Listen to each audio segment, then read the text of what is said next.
ఆకాశవాణి 2024 మన ఆరోగ్యం round up వింటారు. ఆకాశవాణి హైదరాబాద్ శ్రోతలకి కార్యక్రమానికి స్వాగతం. ఈరోజు మంగళవారం అంటే మన ఆరోగ్యం ప్రసారం చేయాల్సిన రోజు. కాకపోతే ఇవాళ డాక్టర్ ఎవరూ లేరు, ఇద్దరు యాక్టర్సే ఉన్నారు. అంటే మేము యాక్టర్స్ కాదు లెక్కకి, కాకపోతే రేడియో ప్రోగ్రామ్ ప్రొడ్యూసర్స్ అనమాట. నేను ప్రతి వారం ఆల్మోస్ట్ అన్ని వారాలు డాక్టర్స్ని ఇంటర్వ్యూ చేశాను. మరి నాకు బ్యాక్ బోన్గా ఉండి సపోర్ట్ చేస్తూ, నేను ఈ సెక్షన్ టేకప్ చేయకముందు ఎన్నో డాక్టర్ ఇంటర్వ్యూస్ కూడా చేశారు రమ గారు. సో ప్రతి కార్యక్రమాన్ని ఎడిట్ చేసినప్పుడు, కార్యక్రమాన్ని వింటున్నప్పుడు ఆ ఎక్స్పీరియన్స్ మీకు డెఫినెట్గా హెల్ప్ అయి ఉంటుంది. తిరుమల రమాదేవి గారు, మీకు ఈ కార్యక్రమానికి స్వాగతం. Thank you madam. ఆకాశవాణి శ్రోతలందరికీ కూడా నమస్కారం. సో ఈరోజు లాస్ట్ మన ఆరోగ్యం ఆఫ్ ద ఇయర్ 2024. సో డాక్టర్ని ఇంట్రడ్యూస్ చేయకుండా అందరు డాక్టర్స్తో మనం చేసిన కార్యక్రమాల గురించి ఒక్కసారి రౌండప్ లాగా శ్రోతలకి వినిపిద్దామా? వినిపిద్దాం మేడం, తప్పకుండా. చాలా ఎక్స్పీరియన్స్ ఉన్న డాక్టర్స్ మన దగ్గరకు వస్తున్నారు. మన ఆరోగ్యం ప్రతి మంగళవారం 1:20 నుంచి 1:50 PM దాకా ప్రసారం అవుతుంది. మరి ఆ టైంలో మిస్ అయినప్పటికీ కూడా ఈ డాక్టర్స్ చెప్పిన చిట్కాలు వాళ్ళు ఏదో ఒక టైంలో వినాలి అన్న ఉద్దేశంతో ఆరోగ్య దీపిక స్టార్ట్ చేశాము.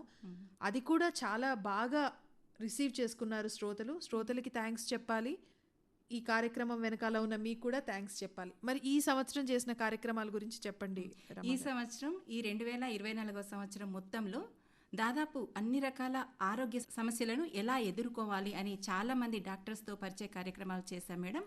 అందులో IVF పద్ధతిలో న్యాయపరమైన అంశాల గురించి ఎంబ్రియాలజిస్ట్ డాక్టర్ మంత్రవాది కృష్ణ చైతన్య గారు టెస్ట్ ట్యూబ్ బేబీ గురించి అవేర్నెస్ కలిగించారు శ్రోతలందరికీ కూడా. అయితే పాత పద్ధతిలో కాకుండా చెట్ల మందులు కూడా వాడడం జరుగుతుంది అన్నారు. ఈ పద్ధతిలో కాకుండా వైఫ్ అండ్ హస్బెండ్స్కి హార్మోన్ టెస్టులు చేసి ఆడవారిలో గర్భసంచిలో ఏమైనా ప్రాబ్లం ఉందా అది చూసి అవసరమైతేనే టెస్ట్ ట్యూబ్ బేబీకి రెఫర్ చేస్తారని చాలా సేఫ్గా బిడ్డ పుట్టే విధానాన్ని చక్కగా వివరించారు రమగారు. మరి ఇక్కడ మనం ఒక విషయం డెఫినెట్గా చెప్పుకోవాలి. రాష్ట్ర స్థాయిలో దీనికి సంబంధించిన న్యాయపరమైన అంశాలన్నీ చూసే ఒక బోర్డు మెంబర్గా కృష్ణ చైతన్య గారు ఉన్నారు. సో మనం ఎప్పుడూ టెస్ట్ ట్యూబ్ బేబీస్ గురించి మాట్లాడుకుంటున్నాము, IVF గురించి, ఎన్ని రకాల IVF పద్ధతులు ఉన్నాయి, ఇవన్నీ మాట్లాడడం. కానీ దానికి సంబంధించిన న్యాయపరమైన అంశాలు, అసలు ఎవరు వెళ్ళొచ్చు IVFకి, ఏ సంవత్సరం అంటే ఎంత వయసు ఉన్న వాళ్ళు చేయించుకోవచ్చు, దానికి ఉన్న ప్లస్లేంటి మైనస్లేంటి, ఇవన్నీ కూడా ఎంతో బాగా వివరించారు కృష్ణ చైతన్య గారు. One of the best programmes అని చెప్పొచ్చు. అలాగే మేడం, ఇంకా జెండర్ డిస్ఫోరియా గురించి clinical psychologist doctor Sripooja Siddham Shetty గారు మనకు చాలా మంచి ఇన్ఫర్మేషన్ ఇచ్చారు మేడం. ఫిమేల్ మేల్గా మారడం, దీని గురించి చాలా చక్కగా వివరించారు. దీంట్లో బ్రెస్ట్, ఓవరీస్ ఇవన్నీ తీసేయడము, యూట్రస్, మరి వీరికి కూడా శరీరం సహకరిస్తుందా లేదా అనేది కూడా ముందే టెస్టులు చేయడం కూడా, దానివల్ల వచ్చే దుష్పరిణామాలు ఏంటన్నది కూడా చెప్పారు. హార్మోన్స్ డెఫిషియన్సీ చాలా వస్తాయి అని కూడా చెప్పారు. దీని గురించి మేడం చాలా చక్కగా వివరించడం జరిగింది. మరి దీనికి సర్జరీ ఎలా చేస్తారనేది కూడా వివరించారు. ఇంట్రెస్ట్ శ్రోతలకి అవగాహన కల్పించాలి అని అనిపించింది. అసలు జెండర్ డిస్ఫోరియా ఎందుకు వస్తుంది, అసలు ఈ ఆలోచన ఎందుకు వస్తుంది, ఇది సహజమేనా లేకపోతే ఇదేమన్నా ఆర్టిఫిషియలా? ఎంతో మందికి మైండ్లో ఉండొచ్చు, కానీ మాట్లాడడానికి కొంచెం సంకోచిస్తారు. ఒక ప్రాపర్ డాక్టర్ చెప్తే అసలు అది ఏంటి అన్నది తెలుస్తుంది కదా అన్న ఉద్దేశంతో మనం ఈ కార్యక్రమం చేశాము. శ్రీపూజ గారు కూడా బాగా చెప్పారు, చాలా బాగా చెప్పారు. వీరి మాటల్లో కొంచెం మనం వినిపిద్దాం శ్రోతలకి. మనం వాళ్ళ ఫుల్ కేస్ హిస్టరీ తీసుకుంటాం. ఒక పేషెంట్ మా దగ్గర వస్తే, లేకుంటే ఒక క్లయింట్ మన దగ్గర వస్తే, నాకు ఈ ప్రాబ్లం ఉందండి, నన్ను ఎవరు యాక్సెప్ట్ చేస్తలేరు, నాకు అమ్మాయిలాగా రెడీ అవ్వాలంటే ఇష్టం, ఒక చిన్న బాబు వచ్చి నాకు అమ్మాయిలాగా రెడీ అవ్వాలంటే ఇష్టం, దాంట్లో తప్పేంటి, నాకు మా అమ్మ ఇష్టం, నేను మా అమ్మలాగా రెడీ అయ్యాను అంటే నాన్నకి ఎందుకు ప్రాబ్లం? సో బేసిక్లీ చాలా ఇన్నోసెన్స్ నుంచి వచ్చిన క్వశ్చన్స్ ఇవి. అంటే ఒక అబ్బాయి బ్లూ కలరే ఇష్టపడాలి, ఒక అమ్మాయి పింక్ కలరే ఇష్టపడాలి, ఒక అమ్మాయికి బ్లూ కలర్ ఇష్టమైతే ఏమన్నా తేడానా? ఇలాంటి క్వశ్చన్స్ వస్తాయి సొసైటీలో. ఎందుకంటే సొసైటీ ఇవన్నీ యాక్సెప్ట్ చేయలేదు కాబట్టి, డైలీ ఇలాంటి వాళ్ళు వాళ్ళ ఇంట్లో కనపడరు కాబట్టి. తర్వాత హార్ట్ డిసీజెస్ గురించి డాక్టర్ అల్లాడి సృజన్ గారు గుండెకి సంబంధించిన సమస్యలు, world heart day special programme కూడా చేశాము. చాలా చక్కగా వివరించారు. శ్రోతలందరూ కూడా వినే ఉంటారు. ఇంకా మేఘనాథ్ గారు ENT సర్జన్, కాక్లియర్ ఇంప్లాంట్స్ సులభం సురక్షితం ఎంతవరకు మనకు కాక్లియర్ ఇంప్లాంట్స్ అనేది చేయించుకోవచ్చు, ఎలా దీనికి ట్రీట్మెంట్ ఇస్తారని కూడా చాలా బాగా వివరించారు మేడం. ఇంకా క్యాన్సర్ అవగాహన దినోత్సవం సందర్భంగా డాక్టర్ నిఖిల్ ఆంకాలజిస్ట్ క్యాన్సర్ అవగాహన కల్పించడంతో పాటు ఎందువలన క్యాన్సర్ బారిన పడుతున్నారనే విషయాన్ని ముఖ్యంగా గమనించాలి శ్రోతలందరూ. చాలా రకాల వ్యసనాల బారిన పడినా కాకుండా ఏ దురలవాట్లు లేని వారికి కూడా క్యాన్సర్ ఎందుకు వస్తుంది వీటి గురించి చక్కగా వివరించారు. ఇంకా వరల్డ్ లెప్రసీ డే గురించి డాక్టర్ రాజలక్ష్మి గారు డెర్మటాలజిస్ట్ కుష్ఠవ్యాధిగ్రస్తులకు ఇచ్చే ట్రీట్మెంట్ ఎలా ఉంటుంది, వీరిని ఎలా ఆదరించాలి అనే విషయాన్ని మనకు వివరించారు. మళ్ళీ రాజలక్ష్మి గారే ఇంకా స్కిన్ అలర్జీస్ గురించి ఇంకోసారి ఇంటర్వ్యూకి వచ్చి చక్కగా అలర్జీస్ అనేది ఎలా వస్తాయి, ఎందుకు వస్తాయని చాలా మంచి వివరణ కూడా ఇచ్చారు మేడం. అంటే అలర్జీ టెస్ట్లు ఉన్నాయి, చాలానే ఉన్నాయి. కాకపోతే అది ఎవరికి అవసరం లేదు అనేది మేము డిసైడ్ చేస్తాము. ఇప్పుడు ఈ అలర్జెన్స్ ఇవన్నీ ఉన్నాయి అని మనకు తెలిసినట్లయితే ఆ అలర్జెన్స్ టెస్ట్ చేసుకోవచ్చు. స్కిన్ ప్రిక్ టెస్ట్ చేయొచ్చు, లేదంటే ప్యాచ్ టెస్టింగ్ చేయొచ్చు. సో అలా చేసినప్పుడు దాన్ని మనం ట్రిగర్ చేస్తామన్నమాట. ఆ అలర్జెన్ వాళ్ళకి పడలేదు అంటే అక్కడ రియాక్షన్స్ వస్తాయి. సో అది చూసుకొని మనం దాన్ని అవాయిడ్ చేయొచ్చు. And some of the blood టెస్ట్లు ఉన్నాయి. బ్లడ్ టెస్ట్లో కొన్నిసార్లు IgE, that is antibody, IgE antibody ఏదైనా అలర్జెన్కు యాంటీబాడీ ప్రొడక్షన్ ఎక్కువ అవుతుంది కాబట్టి అది మనం బ్లడ్లో చూపిస్తుంది. తర్వాత కొన్ని సిబిపిలో యూస్నోఫిల్స్, సో దాన్ని బేస్ చేసుకోవడము, లేదంటే కొన్ని ల్యాబ్స్ ఇవి టెస్ట్ కూడా బ్లడ్ టెస్ట్ కూడా చేస్తారు. దాంట్లో ఏంటి vegetarian food, non vegetarian or some drugs అవి and some animal dander and all types of include చేస్తారు వాళ్ళకి తోచిన ఉన్నవన్నీ. ఇవన్నీ చేయొచ్చు. చేస్తే ఏమవుతుందంటే అవే కాకుండా anything else also my trigger. So దీంట్లో ఏమైనా ట్రిగరింగ్ ఫ్యాక్టర్ మనకు తెలిసినట్లయితే అది అవాయిడ్ చేయొచ్చు. ఇంకా డాక్టర్ విజయప్రసన్న గారు రుమటాయిడ్ ఆర్థరైటిస్ గురించి, కీళ్ళవాతం సమస్యలకు వైద్య విధానం గురించి కూడా చక్కగా వివరించారు మేడం గారు. ఎన్ని రకాలుగా రావచ్చు, ఈ చేతులు కాళ్ళలో వాపులు ఎందుకు, ఈ నొప్పులు ఎందుకు, ఇలా బిగుసుకుపోవడం ఎందుకు, వీటికి ట్రీట్మెంట్ ఎలా వాడాలి, ఏ ఏజ్ వాళ్ళు ఏ విధంగా మెడిసిన్ తీసుకోవాలి అనే విషయాన్ని, ముఖ్యంగా మహిళలకు ఎక్కువగా ఈ కీళ్ళవాతం సమస్యలను ఎందుకు ఎదుర్కొంటున్నారు అనే విషయాన్ని కూడా చాలా చక్కగా వివరించారు. శ్రోతలందరూ కూడా వినే ఉంటారు, మనము ఈ విషయాన్ని గమనించాలి. డాక్టర్ కృపా బజాజ్ మెడికల్ ఆంకాలజిస్ట్ క్యాన్సర్స్ రాకుండా ముందే వ్యాక్సిన్స్ తీసుకునే విధానం గురించి, ఎన్ని సంవత్సరాలకు ఒకసారి వ్యాక్సిన్స్ వేయించుకోవాలి, ఎవరెవరు వేయించుకోవాలి, వ్యాక్సిన్స్ ఇంకా తీసుకోని వాళ్ళు ఇప్పుడు కూడా ఎప్పుడు తీసుకోవాలి అనే విషయాన్ని మనకు అవగాహన కల్పించారు. సో క్యాన్సర్స్కి అసలు ఎటువంటి వ్యాక్సిన్స్ ఉన్నాయి, ఎటువంటి వ్యాక్సిన్లు వేసుకుంటే ఇతర క్యాన్సర్ల నుంచి కూడా కాపాడుకోవచ్చు. సర్వైకల్ క్యాన్సర్ వ్యాక్సిన్ గురించి ఆవిడ చెప్పారు. ముఖ్యంగా హెచ్పివి వ్యాక్సిన్ వేసుకోవడం వల్ల ఓరల్ క్యాన్సర్స్ రావు అన్నారు. అలాగే ఇదివరకు ఒక అపోహ ఉండేది, కేవలం పెళ్లికాని అమ్మాయిలు మాత్రమే సర్వైకల్ క్యాన్సర్ వ్యాక్సిన్ వేసుకోవాలి అని. మరి ఎలాంటి వ్యాక్సిన్ ఎవరు వేసుకోవాలి, ఏ వయసులో వేసుకోవాలి, మగవాళ్ళు కూడా వేసుకోవాలి, ఎందుకు వేసుకోవాలి అన్నది చెప్పారు. చాలా ఇంట్రెస్టింగ్ విషయాలు చెప్పారు కృపా బజాజ్ గారు. దీంతో పాటు చాలా చక్కటి కార్యక్రమం ఇది కూడా. ఒక క్లిప్ వినిపిస్తారా రమా గారు? Okay madam, వినిపిద్దాం. క్యాన్సర్ నివారించడానికి రకరకాలండి. ఒక పద్ధతి వ్యాక్సిన్. వ్యాక్సిన్ అంటే యూజువల్లీ దేనికి ఇస్తామంటే ఒక క్రిములకి సంబంధించిన వాటి వల్ల క్యాన్సర్ వచ్చే అవకాశం ఉంటుందండి. నేను చెప్పిన ఇందాక వాడిన పదం ఇన్ఫ్లమేషన్.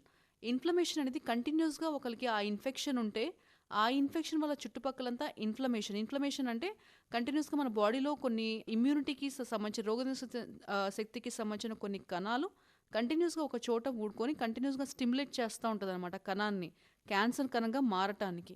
సో ఇన్ఫెక్షన్ని ఆపగలిగితే కొన్ని రకాల క్యాన్సర్స్ నివారించవచ్చండి. ముఖ్యంగా 2 రకాల క్యాన్సర్స్ అండి. ఒకటి గర్భసంచి క్యాన్సర్. ఇప్పుడు అందరికీ అవేర్నెస్ వచ్చి ఉంటుంది. రీసెంట్గా బడ్జెట్లో నిర్మలా సీతారామన్ గారు కూడా చెప్పారు, గర్భసంచికి సంబంధించిన క్యాన్సర్ కేవలం ఒక వ్యాక్సిన్ ద్వారా మనం నివారించవచ్చు. ముఖ్యంగా మన దేశంలో ఇన్ఫెక్షన్ ప్రబలంగా ఉందండి. హెచ్పివి, హ్యూమన్ ప్యాపిలోమా వైరస్ యొక్క ఇన్ఫెక్షన్ ప్రబలంగా ఉంది.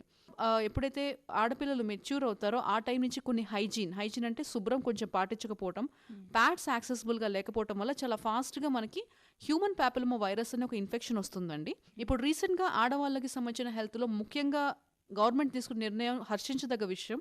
ఆ వ్యాక్సిన్ అనేది హెచ్పివి వ్యాక్సిన్ 9 నుంచి 26 సంవత్సరాల లోపల ఆడవాళ్ళలో కంపల్సరీ తీసుకోవాలండి. ఓకే. ఇంకా madam doctor D Kavya hepatologist గారు ఫ్యాటీ లివర్ ప్రాబ్లమ్స్ గురించి వివరించారు. అధిక బరువు సమస్య అన్ని రకాల ఆర్గాన్స్తో పాటు లివర్లో కూడా ఈ ఫ్యాట్స్ చేరి దీనితో లివర్ సైజు పెరగడం అనేది జరుగుతుంది. లివర్ సమస్యలు కూడా ఎక్కువ తలెత్తుతాయి. కాబట్టి ఇది చాలా వరకు ప్రమాదానికి దారితీస్తుంది.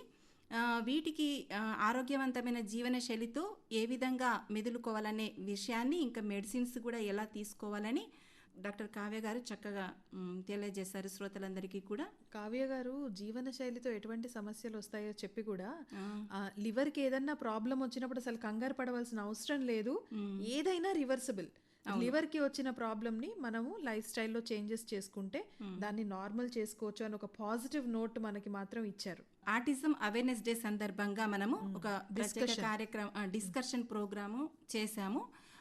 డాక్టర్ ఈవివి రాజశేఖర్ గారు, డాక్టర్ దీపికా రెడ్డి గారు, ఆటిజం ఎంటర్ప్రినర్స్ మిస్సెస్ రాజేశ్వరి గారు ఇందులో పాల్గొన్నారు. వీరితో చర్చా కార్యక్రమం చాలా చక్కగా జరిగింది మేడం. వీరందరూ కూడా వారి యొక్క అభిప్రాయాలను ఆటిజం పైన అవేర్నెస్ జనాలందరికీ ఎలా కలిగించాలి, అలాగే ఆటిజం ఉన్న పిల్లలకి ఎలా కౌన్సిలింగ్ ఇవ్వాలి, వాళ్ళు అందరిలో కలిసిపోయే విధంగా కలిసేటట్టుగా. అవును, సామాన్య ప్రజలకి కూడా మీరు ఎటువంటి దృక్పథంతో వాళ్ళని చూడాలి, వాళ్ళని ఎంత ఇంక్లూడ్ చేసుకుంటే వాళ్ళు అంతగా నార్మల్ అవ్వడానికి అని చెప్పారు. అది ఖచ్చితంగా ప్రతి ఒక్కళ్ళు గమనించవలసిన విషయం. కేవలం ఆటిజమే కాదు, డౌన్స్ పిల్లలు ఉంటారు, ఆటిస్టిక్ పిల్లలు ఉంటారు, పార్షియల్ రిటార్డేషన్ ఉన్న వాళ్ళు ఉంటారు. వీళ్ళందరినీ కూడా ఎంపతి తోటి ట్రీట్ చేయాలి అన్నది కూడా వాళ్ళు చాలా బాగా చెప్పారు. స్లీప్ ఆప్నియా గురించి డాక్టర్ వీరపనేని వివేక్ గారు పల్మనాలజిస్టు, ఇంకా స్లీప్ ఎక్స్పర్ట్స్, వీరు కూడా నిద్రలేమితో వచ్చే సమస్యలు ఎన్నో ఉంటాయి. అసలు నిద్ర గురించి చాలామంది టెన్షన్స్తో కానివ్వండి, నాకు అసలు నిద్ర పట్టట్లేదని చిరాగ్గా ఉన్న వీరికి ఎలాంటి సమస్యలు వస్తాయి అనే విషయాన్ని వీరపనేని వివేక్ గారు వివరించారు. రమ గారు, ఈ కార్యక్రమం గురించి మాట్లాడినప్పుడు నేను ఖచ్చితంగా ఒక విషయం చెప్పాలి. మీరు ఇందాక చెప్పారు కదా, కావ్య సుసర్ల గారి ప్రోగ్రామ్ తోటి మనము సోషల్ మీడియా పబ్లిసిటీ స్టార్ట్ చేసాం. అవును, ఆవిడతోటి ఒక చిన్న వీడియో క్లిప్పింగ్ చేసి ఇన్స్టాగ్రామ్లో అవి పోస్ట్ చేసి, అలాగే మన సోషల్ మీడియాస్లో పోస్ట్ చేసాము. సో చాలా మందికి తెలిసింది, ఓహో ఈ కార్యక్రమం వస్తుందా అని.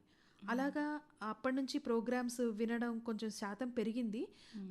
ఈ స్లీప్ యాప్నియా విషయానికి వచ్చేసరికి with in 1 minute Vivek Veerapaneni గారు చెప్పిన విషయాన్ని తెలుసుకోవాలి అని ప్రోగ్రామ్ విని ఎంతమంది అన్నారంటే, నాకు ఈ సమస్య ఉంది, దీన్ని డాక్టర్కి చూపించుకోకపోతే ఇంత ప్రాబ్లం వస్తుందా అని. అంటే ప్రతి హౌస్ హోల్డ్లో ఒకళ్ళు బాధపడతారు, ఖచ్చితంగా చెప్పొచ్చు. చూస్తూనే ఉంటాం మనం రెగ్యులర్గా. సో ఇది one of the best programmes అని చెప్పొచ్చు. అండ్ సో వీరపనేని వివేక్ గారు కూడా ఎంత బాగా వివరించారు అని అంటే, అసలు చాలా బాగా శ్రోతలకి చేరింది ఈ కార్యక్రమం. అయితే ఇంకా లంగ్ క్యాన్సర్స్ గురించి డాక్టర్ సి విశాల్ కుమార్ గారు లంగ్ క్యాన్సర్స్ ఎందుకు వస్తాయి అనే విషయాన్ని వివరించారు. అలాగే లంగ్ క్యాన్సర్స్ రాకుండా వ్యాక్సిన్స్ కూడా ఎలా ఇప్పించుకోవచ్చు అనే విషయాన్ని కూడా వివరించారు. చాలా మంచి ప్రోగ్రామ్ మేడం. విశాల్ కుమార్ గారు చాలా చక్కటి ప్రోగ్రామ్ ఇచ్చారు. ఇంకా ఆరోగ్యవంతమైన జీర్ణ వ్యవస్థకు ఎలాంటి ఆరోగ్యకరమైన ఫుడ్ తీసుకోవాలి, లైఫ్ స్టైల్ కూడా ఎలా ఉండాలి అని ఇతను డాక్టర్ బి రామకృష్ణారావు గారు వివరించారు మేడం. చాలా మంచి ప్రోగ్రాము.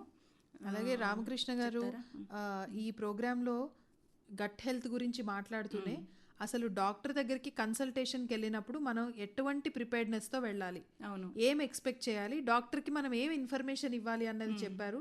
సాధారణంగా ఎవరు చెప్పరు. ఈ ఇన్ఫర్మేషన్ కూడా శ్రోతలకి చాలా ఉపయోగపడి ఉంటుంది అని నేను అనుకుంటున్నాను. వరల్డ్ యాంటీ డ్రగ్ డే ఈ సందర్భంగా కూడా మనం డిస్కషన్ చేశాము. మాదక ద్రవ్యాలు, మత్తు పదార్థాలు జనాలకు అందరికీ ఏ విధంగా బానిస అవుతున్నారు, వీరు ఎలా మృత్యువాత పడుతున్నారు అని చర్చా కార్యక్రమం జరిగింది. ఇందులో డాక్టర్ దీపికా రాణి గారు, మిస్టర్ లోహిత్ కిషోర్ గారు పాల్గొన్నారు.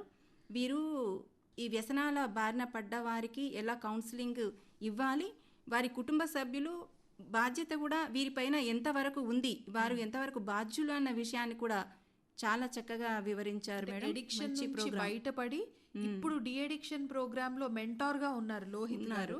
సో తన ఎక్స్పీరియన్స్ చెప్తూనే అసలు చాలా బాగా వివరించారు. It is a very inspiring story of Lohith. ఇంకా మేడం మనకు sports medicine doctor T Sumanth Thadagonda గారు నీ పెయిన్స్ గురించి మనకు ప్రోగ్రామ్ ఇచ్చారు. దానికి వయసుతోటి సంబంధం లేదు. సంబంధం లేదు. నీ పెయిన్స్ ఎందుకు వస్తాయి, మళ్ళీ తర్వాత ఎలా ట్రీట్మెంట్ కూడా దీనికి తీసుకోవాలి, ఇంకొకటి మళ్ళీ స్పోర్ట్స్ పర్సన్స్ ఎలాంటి ఆహార నియమాలు పాటించాలి, వీటి గురించి కూడా మనకు చక్కటి వివరణ ఇచ్చారు. ఇది కూడా శ్రోతలందరికీ చాలా ఉపయోగపడింది మేడం. డాక్టర్ మృదులా గౌరి గారు madam neuro psychologist, mental health గురించి చక్కగా వివరించారు. ఎందుకని ఈ మెంటల్ హెల్త్ ఎలా ఉండాలి, అసలు ఒక పర్సన్కి మానసికంగా ఎలా దృఢంగా ఎలా ఉండాలి అనే విషయాన్ని వివరించి అంటే మామూలుగా ఉన్న వ్యక్తిలో ఒక సమస్యతో వీళ్ళు బాధపడుతున్నారు, ఏదో స్ట్రెస్కి గురవుతున్నారని అసలు మనం ఎలా గుర్తించాలి అని చెప్పారు. అది నాకు చాలా నచ్చింది. వాళ్ళలో సడన్గా మనం మార్పు గమనించినప్పుడు దాన్ని పట్టించుకోకుండా వదిలేయకూడదు. అది ఇంకా రిపీట్ అవుతున్నప్పుడు కేర్ఫుల్గా ఉండాలి, కౌన్సిల్ చేయాలి, నెక్స్ట్ స్టేజ్కి వెళ్ళినప్పుడు డాక్టర్ దగ్గరికి వెళ్ళాలి అని చెప్పారు. అవును. అభిరామ్ గారు న్యూరో సర్జన్ బ్రెయిన్ ట్యూమర్స్ గురించి వివరించారు మేడం. బ్రెయిన్లో వచ్చే ట్యూమర్స్ ఎలా గుర్తించడం ముఖ్యం, అందులో ఉన్న ప్రాబ్లమ్స్, విపరీతమైన హెడేక్ రావడము, బరువు తగ్గిపోవడము, వామిటింగ్స్ ఇలా అయినప్పుడు కంపల్సరీ స్కాన్ చేయించుకొని బ్రెయిన్లో ఏమైనా ట్యూమర్స్ ఉన్నాయని ఫస్ట్ గుర్తించడం ముఖ్యము. ఏదో టాబ్లెట్స్ అలా వేసుకోవద్దని. బ్రెయిన్లో వచ్చే ట్యూమర్స్ దాదాపు 90% క్యాన్సర్స్కు వెళ్ళొచ్చు, కాబట్టి ముందుగానే గుర్తించాలి ఈ విషయాలని మెన్షన్ చేశారు. అయితే అభిరామ్ గారిని ఇన్వైట్ చేసిన సందర్భం ఏంటి అంటే, మన దేశంలోనే మొట్టమొదటిసారిగా బ్రెయిన్ ట్యూమర్ని బ్రెయిన్ టచ్ చేయకుండా తీశారు అభిరామ్ గారు. అది ఎలాగంటే ఐ సాకెట్లోంచి, అంటే చెవు వెనకాల నుంచి కానీ ఐ సాకెట్లోంచి కానీ అది చేయొచ్చు అన్నారు. మరి బ్రెయిన్ ట్యూమర్ తీయాలన్నప్పుడు చాలా సందర్భాల్లో 70% తీసాము, 50% తీసాము, ఎందుకంటే లోపలికి కూరుకుపోయి ఉంది, ముట్టుకుంటే కాళ్ళు చేతులు చచ్చుబడిపోవచ్చు, సో మేము ముట్టుకోలేదని చెప్తుంటారు డాక్టర్స్. సో ఈయన చేసిన సర్జరీ స్పెషాలిటీ ఏమిటి అని అంటే, కన్ను దగ్గర నుంచి కానీ చెవు వెనక నుంచి కానీ పెట్టినప్పుడు బ్రెయిన్ కింద నుంచి ట్యూమర్ని టార్గెట్ చేసి అక్కడి నుంచి తీయడంతో బ్రెయిన్కి ఎటువంటి డ్యామేజ్ జరగదు. అండ్ ఇది చాలా మినిమల్ ఇన్వేజివ్ సర్జరీ, ఎక్కువగా కట్ చేసి ఓపెన్ చేసి బ్రెయిన్ని డ్రిల్ చేసి స్కల్ని కోసేసి ఇవన్నీ ఏం అవసరం లేదు. 2 రోజుల్లో ఇంటికి వెళ్ళి నార్మల్గా ఉండొచ్చు అన్నారు. అసలు ఏంటండి ఈ మెడిసిన్ ఎంత డెవలప్ అవుతుంది అని అనిపించింది నిజంగా. చాలా ఆశ్చర్యం వేసింది అసలు ఆయన చెప్పిన విధానం చూస్తుంటే. సరే, ఆ సర్జరీ చేసిన 3-4 రోజుల్లో మన దగ్గరకు వచ్చి ఆయన ఇంటర్వ్యూ ఇచ్చారు. I felt very proud. Brain లో సర్జరీ అంటే చాలా భయపడతాం, అసలు మన CPU కదా, న్యూరో ప్రాబ్లమ్స్ అన్ని తలలోనే ఉంటాయి. ఎక్కడ మనకు పారాలిసిస్ అటాక్ కావచ్చు, సంథింగ్ ఏదైనా కావచ్చు, అలా కాదు. డాక్టర్స్ కాళ్ళు చేతులు పడిపోవచ్చు, మాట పడిపోవచ్చు, ఏమన్నా జరగచ్చు. చాలా కేర్ఫుల్గా చేయాల్సిన సర్జరీ. మరి ఆ అచీవ్మెంట్ చేసిన అభిరామ్ గారు మన దగ్గరకు వచ్చి ఇంటర్వ్యూ ఇచ్చారు ఆ రోజు. It was a very informative programme. Brain tumours యూజువల్గా 2 రకాలు ఉంటాయండి. మామూలుగా ట్యూమర్స్ అనేవి నియోప్లాస్టిక్ లీషన్స్ అంటాము. ఆ నియోప్లాస్టిక్ లీషన్స్ 2 ఉంటాయి. ఒకటి బినైన్ ట్యూమర్స్, ఒకటి మ్యాలిగ్నెంట్ ట్యూమర్స్. బినైన్ ట్యూమర్స్ అంటే ఏంటి అంటే, వాటిని తీసేశాక మళ్ళీ తిరిగి రావడానికి ఛాన్స్ చాలా తక్కువ ఉంటుంది అనమాట. వెరాజ్ మ్యాలిగ్నెంట్ లీషన్స్ అంటే ఏంటంటే, కళ్ళకి కనపడింది, మైక్రోస్కోప్లో కనపడింది తీసినా కానీ వాటిల్లో గ్రేడ్ 3, గ్రేడ్ 4 అనే లీషన్స్ మళ్ళీ తిరిగి రావడానికి ఛాన్స్ అనేది చాలా ఎక్కువగా ఉంటుంది. యూజువల్గా 1 year 2 yearsలోనే మళ్ళీ తిరిగి వచ్చే ఛాన్సెస్ ఎక్కువగా ఉంటాయి. ఇవి మ్యాలిగ్నెంట్ లీషన్స్. గ్రేడ్ 1 లీషన్స్ అనేవి తీసేశాక 25 ఏళ్ల వరకు మళ్ళీ తిరిగి రావు. 2 అనేది 5 నుంచి 10 ఏళ్ల లోపల మళ్ళీ తిరిగి రావు. ఇవి బ్రెయిన్ ట్యూమర్స్లో different types. Doctor Kavya Susarla గారు, హెపటాలజిస్ట్ గారు, వీరు ఆర్గాన్ డొనేషన్ అండ్ ట్రాన్స్ప్లాంటేషన్ గురించి కూడా చక్కగా వివరించారు. ఆర్గాన్ డొనేషన్ చేయాలనుకున్న వారు ఎక్కడ సంప్రదించాలి, ఒకటి ఎవరు ఆర్గాన్ డొనేషన్ చేయొచ్చు, అర్హులు, ఏ వయసు వారు అర్హులు అనే విషయాన్ని కూడా చక్కగా వివరించారు. ఇది ఆర్గాన్ డొనేషన్ చేయడం అనేది చాలా మంచి ఆలోచన.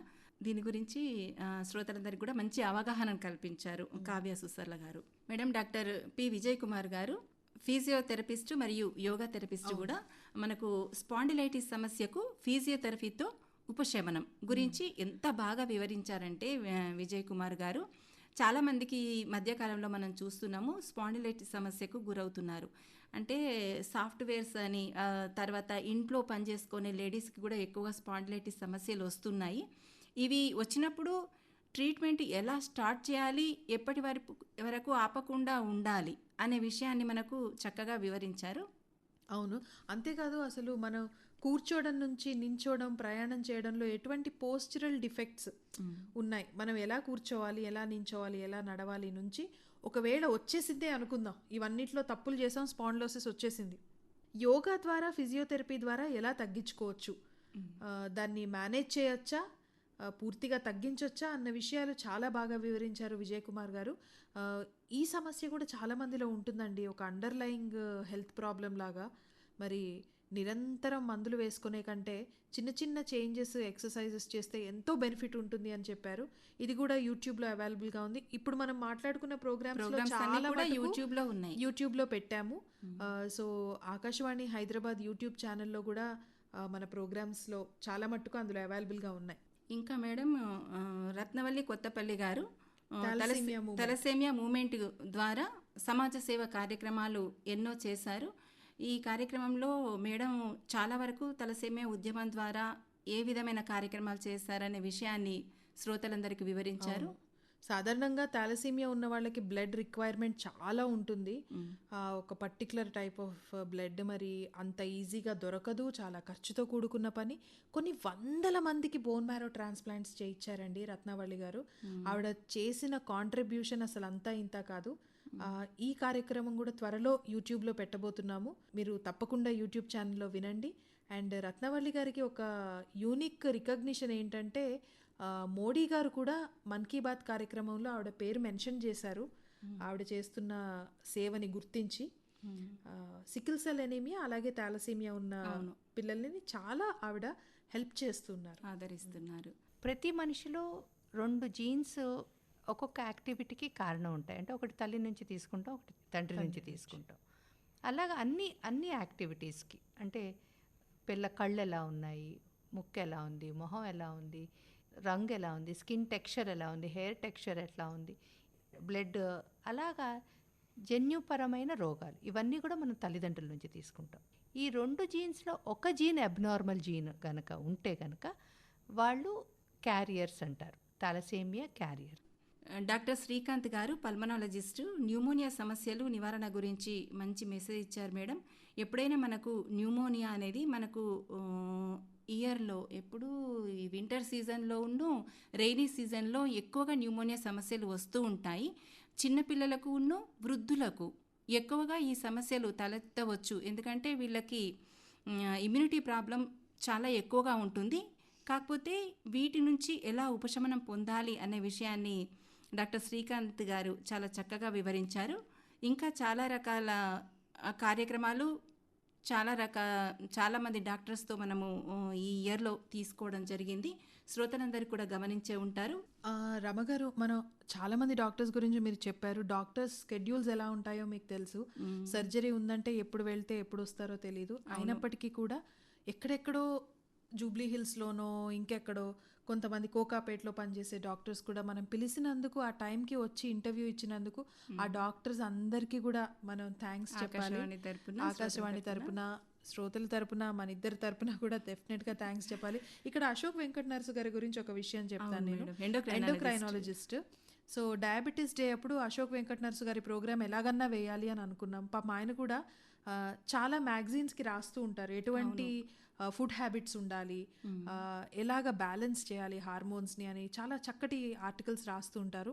మరి అడిగినప్పుడు విశ్వ ప్రయత్నం చేశారు రావడానికి, రాలేక చివరికి ఆయన ఏం చేశారంటే క్వశ్చన్స్ మనల్ని అడగమని చెప్పి ఆయన వాటికి ఆన్సర్స్ రికార్డ్ చేసి పంపి డయాబెటీస్ డే రోజు ఖచ్చితంగా ఆ ప్రోగ్రాం వెళ్ళేటట్టు చాలా ఇంపార్టెంట్ పాయింట్స్ క్రిస్ప్గా చెప్పి, అంతేకాదు ఆరోగ్య దీపికకి కూడా కాంట్రిబ్యూషన్ ఇచ్చి మన ఆకాశవాణి ప్రోగ్రామ్స్లో పార్టిసిపేట్ చేశారు.